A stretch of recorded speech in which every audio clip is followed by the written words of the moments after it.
2014 में ये शो शुरू हुआ। क्या कहूँ शो के बारे में। मैं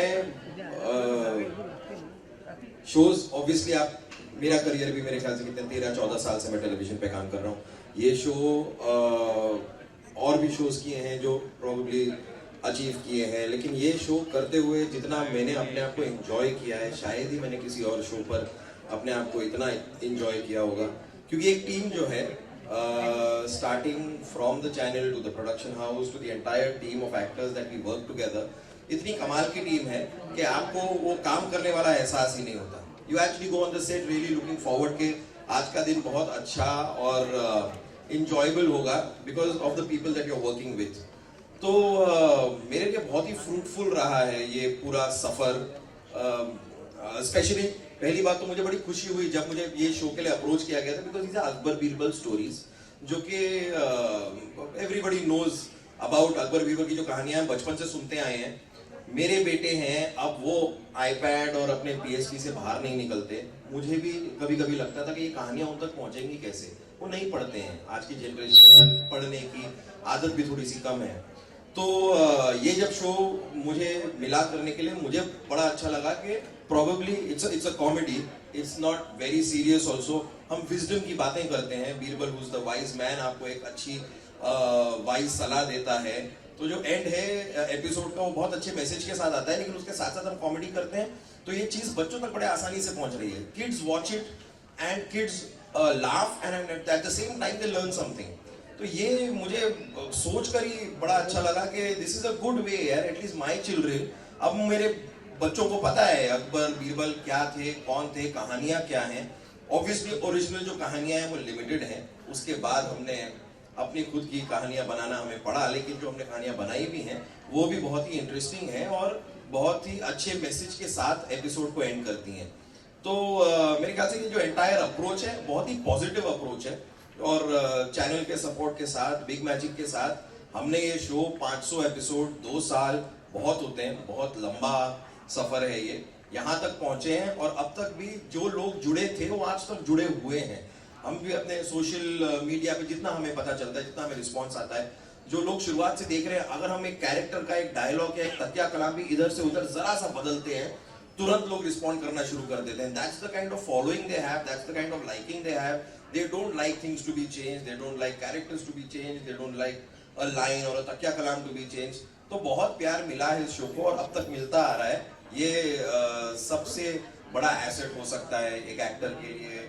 तो या I mean I think it's wonderful. अब देखो रोल भी कहा कि मैं तो बहुत ज्यादा फ्रेम में 500 एपिसोड से काफी बड़ा अचीव। वो रुकेगा मेरे को। मैं भी काफी सालों से शोज करता आया हूँ। मैंने भी कई ऐसे शोज किए हैं जो शुरू होते हैं और 2-3 महीने में भी रैप अप हो जाते हैं। ऐसी चीज़ें मैं भी कर चुका हूँ। ये जानते हुए कि हम एक नई चीज़ अटेम्प्ट कर रहे हैं। First of all historical comedy है, एक जोन थोड़ा सा अलग है। इसे लोग एक्सेप्ट करेंगे कि नहीं करेंगे।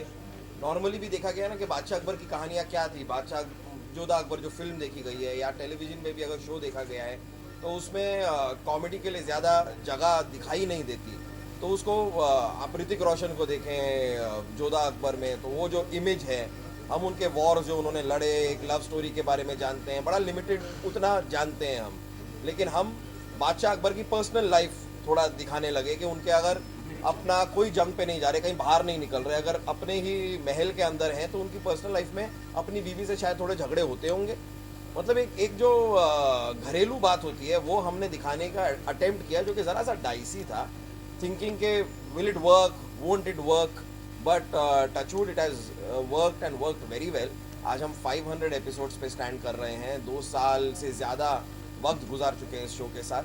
तो I think being a historical comedy, not a regular comedy but a historical comedy which was a risky proposition, ये करते हुए यहाँ तक आना, I think we are more than happy.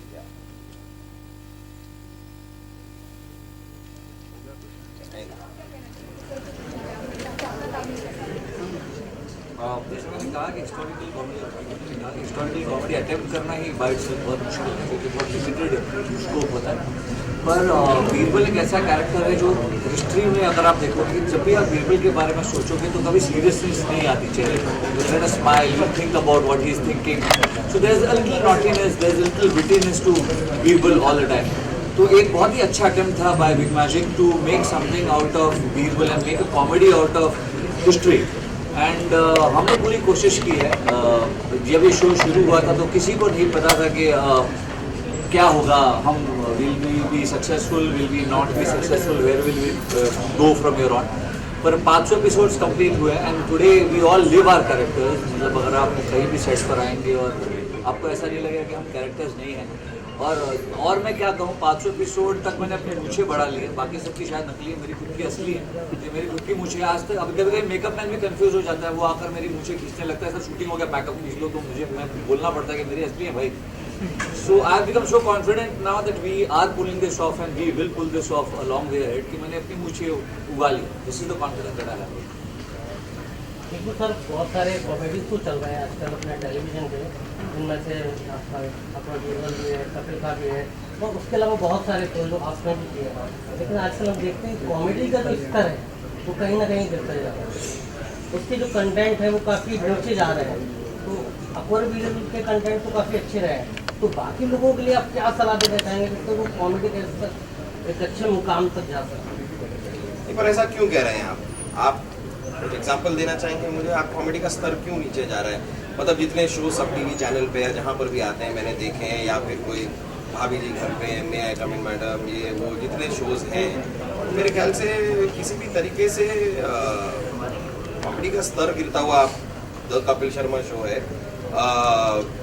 जो शोज मैं कर रहा हूँ उनके लिए तो मैं कॉन्फिडेंटली कह सकता हूँ कि मैं तो बहुत प्राउड हूँ कि अकबर बीरबल का भी और द कपिल शर्मा शो का भी, ये दोनों शोज हर जनरेशन को केटर करते हैं, जो कि बहुत ज़रूरी है, ऐसा मेरा मानना है। मैं ये जानता हूँ कि कुछ शोज हैं जो हर जनरेशन को केटर नहीं करते, उनका ज़रा ऑडियंस, टारगेट ऑडियंस ज़रा सी अलग हो जाती है। वो हर इंसान का उनका कॉल, वो किस तरह क्या चीज़ बनाना चाहते हैं। लेकिन मैं खुद पर्सनली जो काम करता हूँ, मेरे लिए बहुत ज़रूरी है कि जो काम मैं करूँ 8 साल के लड़के से लेकर 80 साल के भी देख सकें उस शो को, ये मेरे लिए बहुत ज़रूरी है। तो मेरे ख्याल से 2 शो जो मैं अभी कर रहा हूँ वो उसी प्रकार के शो हैं और मैं तो वही करता रहूँगा। अदरवाइज भी मुझे नहीं लगता कि मतलब ये जो आप बात कह रहे हैं वो कुछ सालों पहले और ज़्यादा एप्लीकेबल होती। अभी स्तर इतना बुरा नहीं है अभी, ठीक है। मैं भी इतने सालों से टेलीविजन कर रहा हूँ, मुझे तो लगता है कि comedy is making it space now. आप देखिए स्पेसिफिक चैनल तो होते ही हैं, लेकिन अगर एक एन टीवी पे एक शो और एक लाइफ ओके पे एक शो, कॉमेडी फैल रही है, अपनी अपनी जगह बना रही है, इन द रेगुलर जीईसी जो शोज होते हैं उनमें अपनी जगह बन रही है, तो I think that's a good trend.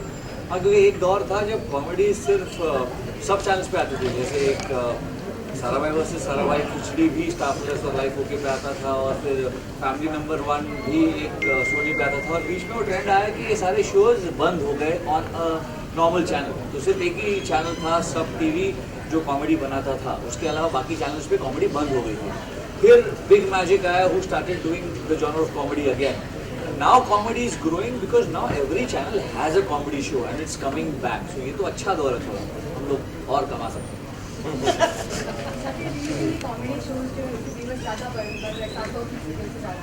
बिल्कुल बढ़ रहे हैं, क्योंकि घर पे जब इंसान पूरे दिन थका मंदा आता है तो घर की औरतें भले ही कॉमेडी ना देखना चाहे और डेली शो देखना चाहे, लेकिन जो viewers, male viewers, I think comedy mostly is watched by male viewers. Mostly, I am not saying all of it, but mostly comedy का जो जॉनर है इज मेल व्यूअर्स। पर मेल, मुझे इस बात में कभी भरोसा नहीं हुआ है कि एक वुमेन ऑडियंस ही टेलीविजन चलाती है और वुमेन को, जो औरतों को पसंद है वो बनाओ तो सीरियल हिट हो जाएगा। अगर ऐसा होता तो CID 16 साल से नहीं चलती, क्योंकि उसमें औरतें होती नहीं। So basically I feel it's a mix, you give audience a mix of comedy, you give audience a mix of रोना धोना, and you give audience a mix of thrillers and detective. So it's has to be an overall package. Comedy का दौर रहा है, रहेगा और हमेशा से चलता आया है, so it will never go out.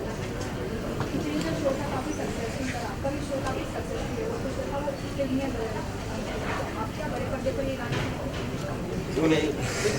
हम तो चाहेंगे। ले आइए। बिल्कुल, और अंपायर टीम का any producer listening, big magic, film बनानी है, बिग मैजिक। और हमें ही कास्ट कीजिएगा। That's more important.